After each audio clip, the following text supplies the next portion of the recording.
Assalamualaikum warahmatullahi wabarakatuh. Perkenalkan, nama saya Nurlela dengan NIM C022402 dari kelas B Akuntansi Forensik B. Mengenal akuntansi forensik dan tanggung jawabnya. Akuntansi forensik merupakan istilah yang sudah mulai sering digunakan di Indonesia sekitar tahun 1997 akhir. Saat itu Indonesia tengah mengalami krisis yang sangat parah, terlebih lagi di bidang ekonomi. Adapun solusi yang diambil oleh pemerintahan adalah meminta bantuan kepada World Bank dan IMF dengan syarat Indonesia harus melakukan ADPP alias Agree Upon Due Diligence. Pengertian akuntansi forensik. Forensik memiliki pengertian sesuatu yang cocok untuk pengadilan hukum. Akuntan forensik juga biasa disebut sebagai auditor investigasi dan beberapa istilah penyebutan lainnya. Akuntansi forensik menurut ahli Merriam-Webster Collegiate Dictionary mengartikan bahwasanya akuntansi di bidang forensik dapat diartikan sebagai kegiatan yang berkenaan dengan pengadilan. Kemudian bisa juga diartikan sebagai penerapan pengetahuan ilmiah pada masalah-masalah hukum. Maka akuntansi bidang forensik juga berarti perwujudan penggunaan ilmu akuntansi pada kepentingan hukum. Sementara menurut Larry Crumbley yang notabene-nya adalah Editor-in-Chief Journal of Forensic Accounting mengatakan bahwasanya akuntansi pada bidang forensik merupakan ilmu akuntansi yang cocok dengan ilmu hukum, sehingga akuntansi pada bidang forensik bisa bertahan di dalam perseteruan pengadilan, termasuk proses peninjauan administratif atau judicial. Contoh kasus besar yang melibatkan akuntansi forensik. Hingga kini ada banyak sekali kasus-kasus besar yang melibatkan akuntansi forensik, baik yang terjadi di Indonesia sendiri atau di luar negeri. Adapun contoh kasus besar adalah korupsi dan penipuan. Kasus Bank Senturi. Kasus yang cukup fenomenal adalah kasus Bank Senturi. Ini adalah menjadi salah satu kasus besar yang melibatkan akuntansi forensik dan akan tetap melekat sekali di ingatan masyarakat. Pihak Hakim Tunggal pra peradilan di dalam putusannya tanggal 9 April 2018 menyatakan dengan tegas menyebutkan bahwasanya pihak termohon harus melakukan proses hukum yang berikutnya sesuai ketentuan hukum. Kemudian proses yang sesuai juga dengan perundang-undangan yang berlaku atas dugaan tindak pidana korupsi Bank Senturi, yaitu melakukan penyelidikan baru kemudian menetapkan tersangka terhadap Raden Pardede Mulyaman. Baru kemudian dilanjutkan dengan pendakwaan serta penuntutan dalam proses persidangan atas atau melimpahkannya kepada pihak kejaksaan agung, kejaksaan atau kepolisian untuk melakukan penyelidikan dan penuntutan. Kemudian proses yang sesuai juga dengan perundang-undangan yang berlaku atas dugaan tindak pidana korupsi Bank Senturi, yaitu melakukan penyelidikan baru, kemudian menetapkan tersangka terhadap Raden Pardede Mulyaman. Kemudian dilanjutkan dengan pendakwaan serta penuntutan dan proses persidangan atau melimpahkannya kepada kejaksaan atau kepolisian yang melakukan penyelidikan dan penuntutan. Keputusan tersebut kemudian menunjukkan adanya pro dan kontra di dalam penanganan kasus tersebut. Namun, memang sudah sejak awal kasus ini menimbulkan perdebatan yang seolah tidak ada habisnya. Hal ini lantaran nilainya yang sangat besar dan menimbulkan kerugian yang luar biasa.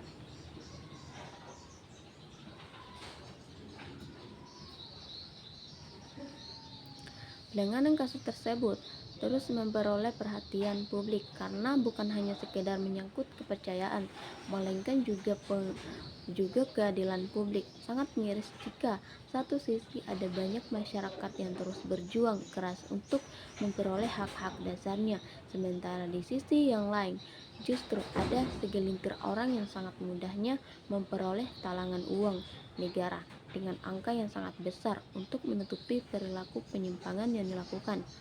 Pihak Komisi Pemberantasan Korupsi atau KPK menyatakan menyatakan bahwasanya perlu diadakan pemeriksaan forensik agar bisa mengungkap tindak pidana korupsi di kasus Bank Senturi tersebut lantaran nominal kerugiannya yang sangat besar. Yang kedua, kasus Bank Bali. Contoh kasus akuntansi forensik di Indonesia yang juga tergolong besar adalah kasus Bank Bali. Saat itu PricewaterhouseCoopers adalah pihak akuntan yang melakukan pemeriksaan terhadap Bank Bali.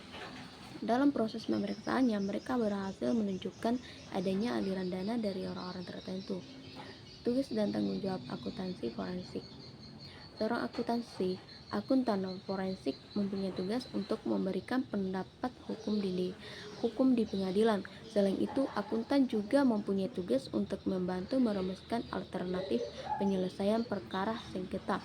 Kemudian, merumuskan perhitungan berapa ganti rugi dan juga upaya menghitung dampak pelanggaran dalam pemutusan kontrak.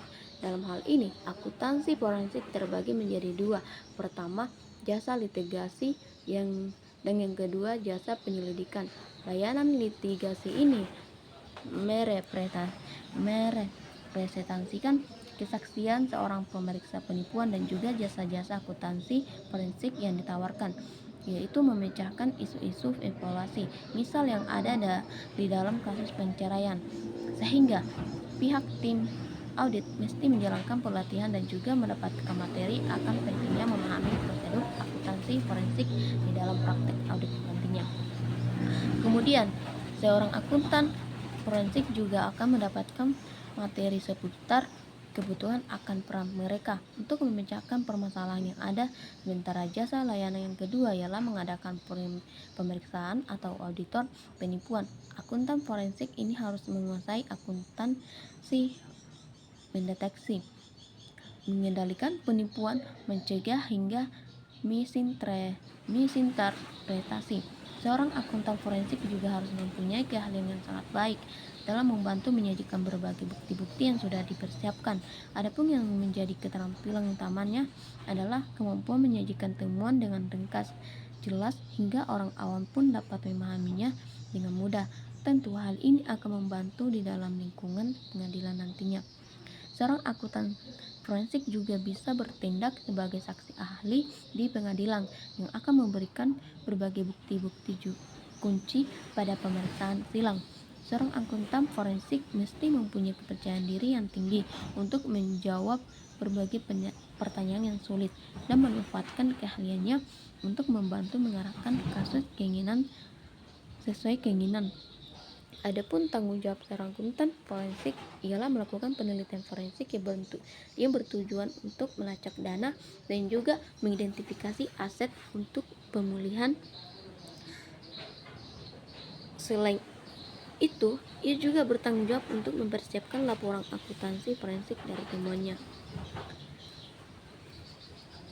Ruang lingkup akuntansi forensik. Terdapat beberapa ruang lingkup dalam akuntansi forensik yang biasanya dikelompokkan berdasarkan jenis proses hukum. Berikut adalah beberapa contoh ruang lingkup dalam akuntansi forensik. Pertama, penipuan sekuritas. Ruang lingkup pertama adalah penipuan sekuritas. Saat organisasi atau pialan saham membuat klaim palsu mengenai informasi yang digunakan pihak investor untuk membuat keputusan, artinya mereka sedang melakukan penipuan sekuritas. Pihak akuntan di bidang ini akan membantu pihak investor untuk menghindari penipuan tersebut dan mengungkapkan keterlibatan perusahaan dalam kasus penipuan sekuritas. Yang kedua, penghindaran atau penipuan pajak. Ruang lingkup ini terjadi ketika ada bisnis atau beberapa individu yang mengklaim sebuah informasi palsu tentang situs keuangan mereka demi menghindari pembayaran pajak. Maka akuntan akan berperan untuk melacak pendapatan agar bisa menentukan sejauh mana tindakan penipuan tersebut dilakukan. Akuntan di bidang ini juga bisa menggunakan data-data agar bisa membuktikan bahwasanya perusahaan yang tertuduh tidak ikut terlibat dalam kasus penipuan. Yang ketiga, pencucian uang. Pencucian uang akan mempersulit pekerjaan akuntan bidang forensik untuk melakukan pelacakan uang yang statusnya palsu. Maka akuntan di bidang forensik yang menangani kasus pencucian uang mesti mempunyai keterampilan akuntansi dan analitis yang kuat. Hal ini supaya dapat menyelesaikan kasus kejahatan tersebut dan menemukan sumber dana yang asli. Yang terakhir, kerugian ekonomi bisnis dan kebangkrutan. Ruang lingkup yang lainnya adalah kerugian ekonomi bisnis dan kebangkrutan. Saat sebuah bisnis mengalami kerugian atau kebangkrutan, maka akuntan pada bidang forensik bisa memainkan peranannya yang berharga, yaitu proses pemulihan.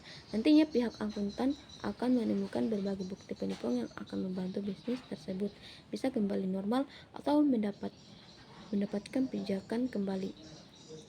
Terima kasih. Wassalamualaikum warahmatullahi wabarakatuh.